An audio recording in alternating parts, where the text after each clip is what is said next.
2025ರ IPL cup RCB ತಂಡಕ್ಕೆ ಅನ್ನೋದು ದೇವರೇ ಫಿಕ್ಸ್ ಮಾಡಿದ್ದಾನೆ ಅಂತ ಕಾಣಿಸುತ್ತೆ. ಯಾಕಂದ್ರೆ ಆರ್ಸಿಬಿ ತಂಡ ಭರ್ಜರಿಯಾಗಿ ಸಾಲು ಸಾಲು ಗೆಲುವು ಕಂಡು ಮುನ್ನುಗ್ತಾ ಇದೆ. ಅದರಲ್ಲೂ ಬೆಂಗಳೂರಿಗೆ ಬಂದು ಕೊಬ್ಬು ತೋರಿಸಿ ಅಹಂಕಾರ ಮೆರೆದ ತಂಡಗಳ ಹೆಡೆಮುರಿ ಕಟ್ತಾ ಇದ್ದಾರೆ ಆರ್ಸಿಬಿ ಬಾಯ್ಸ್. ಡೆಲ್ಲಿನ ಗಿಲ್ಲಿ ಮಾಡಿ ಊರಾಚೆ ಬಿಸಾಡಿದ್ದಾರೆ ಆರ್ಸಿಬಿ ಆಟಗಾರರು.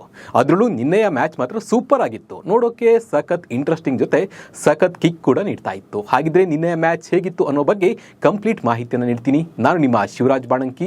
ನೀವು IPL ಜಗತ್ತಿನ ಇಂಟ್ರೆಸ್ಟಿಂಗ್ ಸುದ್ದಿ ನೀಡುವ ಸುದ್ದಿಯಾನದ ಸಬ್ಸ್ಕ್ರೈಬರ್ ಆಗೋದನ್ನ ಮರಿಬೇಡಿ.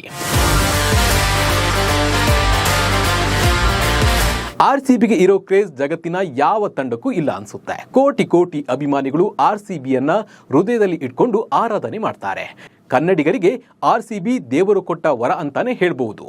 ಈ ವರ್ಷ ಆರ್ಸಿಬಿ ಕದರ್ ಫುಲ್ ಚೇಂಜ್ ಆಗಿದೆ. ಆರಂಭದಲ್ಲೇ ಜಯದ ಕೇಕೆ ಹಾಕುತ್ತಾ ಮುನ್ನುಗ್ತಾ ಇದೆ. ಅದರಲ್ಲೂ ನಿನ್ನೆಯ ಪಂದ್ಯದಲ್ಲಿ ಡೆಲ್ಲಿನ ಗಿಲ್ಲಿ ಮಾಡಿದ ಆರ್ಸಿಬಿ ಆಟಗಾರರು ಚಿನ್ನಿದಾಂಡು ಆಡಿದ್ರು. ತವರಿನ ಸೋಲಿನ ಸೇಡನ್ನ ಆರ್ಸಿಬಿ ಬಡ್ಡಿ ಸಮೇತ ತೀರಿಸಿದೆ. ಆರ್ಸಿಬಿ ತಂಡ ಟಾಸ್ ಗೆದ್ರು ದೆಹಲಿ ವಿರುದ್ಧ ಮೊದಲು ಬೌಲಿಂಗ್ ಆಯ್ಕೆ ಮಾಡಿಕೊಂಡು ಪಕ್ಕಾ ಪ್ಲಾನ್ ಮಾಡಿ ಅಖಾಡಕ್ಕೆ ಎಂಟ್ರಿ ಕೊಟ್ಟಿತ್ತು. 20 ಓವರ್ ಆಡಿದ ದೆಹಲಿ ತಂಡದ ಆಟಗಾರರು 162 ರನ್ ಬಾರಿಸಲು ತಿಣುಕಾಡಿದ್ರು. KL ರಾಹುಲ್ 41 ರನ್ ಗಳಿಸಿದ್ದು ಬಿಟ್ರೆ ದೆಹಲಿ ತಂಡದ ಬೇರೆ ಯಾವುದೇ ಆಟಗಾರ ಕೂಡ ನೆಟ್ಟಗೆ ಆಟ ಆಡಿಲ್ಲ. ಆರ್ಸಿಬಿ ಭರ್ಜರಿ ಬೌಲಿಂಗ್ ದಾಳಿಗೆ ದೆಹಲಿ ತಂಡ ಉಡಿಸಾಗಿತ್ತು. ಹೀಗೆ 163 ರನ್ ಗುರಿಯನ್ನ ಬೆನ್ನತ್ತಿದ ಆರ್ಸಿಬಿ ತಂಡ ಆರಂಭದಲ್ಲೇ ಭಾರಿ ದೊಡ್ಡ ಆಘಾತವನ್ನು ಎದುರಿಸಿತ್ತು. ಆಮೇಲೆ ಆರ್ಸಿಬಿ ನೋಡುಗರಿಗೆ ಸಖತ್ ಕಿಕ್ ಅನ್ನೇ ಕೊಡ್ತು. ಆರ್ಸಿಬಿ ಎದುರು ಗಿಲ್ಲಿಯಾದ ಡೆಲ್ಲಿ 163 ರನ್ ಸುಲಭದ ಗುರಿಯನ್ನ ಆರಾಮಾಗಿ ಬಾರಿಸಲು ಆರ್ಸಿಬಿ ತಂಡ ಎಂಟ್ರಿಯನ್ನ ಕೊಟ್ಟಿತ್ತು. ಆದರೆ 20 ರನ್ಗೆ ದಿಢೀರ್ 2 ವಿಕೆಟ್ ಕಳೆದುಕೊಂಡು ಪರದಾಡುವ ಪರಿಸ್ಥಿತಿ ಆರ್ಸಿಬಿಗೆ ಎದುರಾಗಿತ್ತು. ಆರಂಭಿಕ ಯುವ ಬ್ಯಾಟರ್ ಕೇವಲ 6 ಎಸೆತಗಳಲ್ಲಿ 12 ರನ್ ಗಳಿಸಿ ಔಟ್ ಆದರು.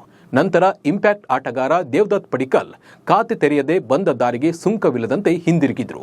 ಕೊನೆಗೆ ಆರ್ಸಿಬಿ ತಂಡದ ನಾಯಕ ರಜತ್ ಪಾಟಿದಾರ್ ಕೂಡ ಕೇವಲ 6 ರನ್ ಗಳಿಸಿ ಔಟ್ ಆಗಿ ಪೆವಿಲಿಯನ್ ಸೇರಿದ್ರು.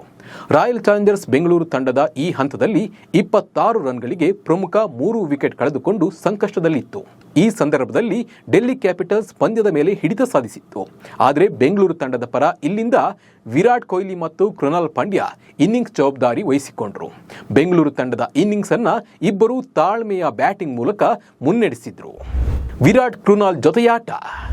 ವಿರಾಟ್ ಕೊಹ್ಲಿ ಮತ್ತು ಕೃನಾಲ್ ಪಾಂಡ್ಯ ಜೋಡಿ ಡೆಲ್ಲಿ ಕ್ಯಾಪಿಟಲ್ಸ್ ತಂಡದ ಎಲ್ಲ ಲೆಕ್ಕಾಚಾರವನ್ನ ಉಲ್ಟಾ ಮಾಡಿದ್ರು. ಅರುಣ್ ಜೇಟ್ಲಿ ಮೈದಾನದಲ್ಲಿ ವಿರಾಟ್ ಕೊಹ್ಲಿ ಮತ್ತು ಕೃನಾಲ್ ಪಾಂಡ್ಯ ಜೋಡಿ ಡೆಲ್ಲಿ ಬೌಲರ್ಸ್ಗಳ ಬೆವರಿಳಿಸಿದ್ರು. ಈ ವೇಳೆ ವಿರಾಟ್ ಕೊಹ್ಲಿ 45 ಎಸೆತಗಳಲ್ಲಿ ತಮ್ಮ ಅರ್ಧಶತಕವನ್ನ ಪೂರೈಸಿದ್ರು. ಆರಂಭದಲ್ಲಿ ನಿಧಾನಗತಿಯಲ್ಲಿ ರನ್ ಗಳಿಸಿದ್ರು. ಒಮ್ಮೆ ಸೆಟ್ ಆಗ್ತಾ ಇದ್ದಂತೆ ಕೃನಾಲ್ ಪಾಂಡ್ಯ ಬಿರುಸಿನ ಆಟ ಆಡಲು ಆರಂಭಿಸಿದ್ರು. ಮತ್ತೊಂದು ಕಡೆ ವಿರಾಟ್ ಕೊಹ್ಲಿ ನಿಧಾನವಾಗಿ ರನ್ ಕದಿಯುತ್ತಾ ಕೃನಾಲ್ ಪಾಂಡ್ಯಗೆ ಧೈರ್ಯ ತುಂಬಿದ್ರು. ಆದರೆ 18ನೇ ಓವರ್ನಲ್ಲಿ ಕೊಹ್ಲಿ ದೊಡ್ಡ ಹೊಡೆತಕ್ಕೆ ಮುಂದಾಗಿ ಕ್ಯಾಚ್ಗೆ ಔಟ್ ಆದರು. ವಿರಾಟ್ ಕೊಹ್ಲಿ 47 ಎಸೆತಗಳಲ್ಲಿ 51 ರನ್ ಗಳಿಸಿ ಗೆಲುವಿನ ಕೊಡುಗೆಯನ್ನ ನೀಡಿದ್ರು. ಕೃನಾಲ್ ಪಾಂಡ್ಯ ಕೊನೆವರೆಗೂ ಕ್ರೀಸ್ನಲ್ಲಿ ತಂಡದ ಗೆಲುವಿಗೆ ಹೋರಾಡಿದ್ರು. ಅವರು 47 ಎಸೆತಗಳಲ್ಲಿ 73 ರನ್ ಗಳಿಸಿ ಅಜೇಯರಾಗಿ ಉಳಿದ್ರು. ವಿರಾಟ್ ಕೊಹ್ಲಿ ವಿಕೆಟ್ ಕಳೆದುಕೊಂಡ ಬಳಿಕ ಬಂದ ಟೀಮ್ ಡೇವಿಡ್ 5 ಎಸೆತಗಳಲ್ಲಿ 19 ರನ್ ಗಳಿಸಿ ತಂಡವನ್ನ ಗೆಲುವಿನ ದಡವನ್ನ ಸೇರಿಸಿದ್ರು. ಇದರೊಂದಿಗೆ ವಿರಾಟ್ ಕೊಹ್ಲಿ ಮತ್ತು ಕೃನಾಲ್ ಪಾಂಡ್ಯ ಜೋಡಿ ಡೆಲ್ಲಿ ಗೆಲುವನ್ನ ಕಸಿದುಕೊಂಡ್ರು. 18.3 ಓವರ್ಗೆ 165 ರನ್ ಚಚ್ಚಿದ ಆರ್ಸಿಬಿ 6 ವಿಕೆಟ್ ಅಂತರದಲ್ಲಿ ಗೆದ್ದು ಬೀಗಿತ್ತು. ಈ ಮೂಲಕ ಡೆಲ್ಲಿನ ಗಿಲ್ಲಿ ಮಾಡಿ ಊರಾಚೆ ಬಿಸಾಡಿದ್ರು ಆರ್ಸಿಬಿ ಆಟಗಾರರು. ಆರ್ಸಿಬಿ ಡೆಲ್ಲಿ ವಿರುದ್ಧ ತವರಿನ ಸೇಡನ್ನ ತೀರಿಸಿಕೊಂಡಿದ್ದಲ್ಲದೆ ಪಾಯಿಂಟ್ಸ್ ಟೇಬಲ್ನಲ್ಲಿ ಅಗ್ರ ಸ್ಥಾನವನ್ನ ಪಡೆದುಕೊಂಡಿತ್ತು. ಆರ್ಸಿಬಿ ಈಗ 10 ಪಂದ್ಯಗಳಿಂದ 14 ಅಂಕಗಳನ್ನು ಗಳಿಸಿದ್ದು ಪ್ಲೇ ಆಫ್ ಅರ್ಹತೆಗೆ ಬಹಳ ಹತ್ತಿರದಲ್ಲಿದೆ. ನಿನ್ನೆಯ ಪಂದ್ಯ ಆರ್ಸಿಬಿ ಫ್ಯಾನ್ಸ್ಗೆ ಒಂದು ರೀತಿಯ ಹಬ್ಬದೂಟವನ್ನೇ ನೀಡಿತು. ಈ ಬಗ್ಗೆ ನಿಮ್ಮ ಅನಿಸಿಕೆ ಮತ್ತು ಅಭಿಪ್ರಾಯವನ್ನ ಕಮೆಂಟ್ ಮೂಲಕ ತಿಳಿಸಿ. ನಮಸ್ಕಾರ.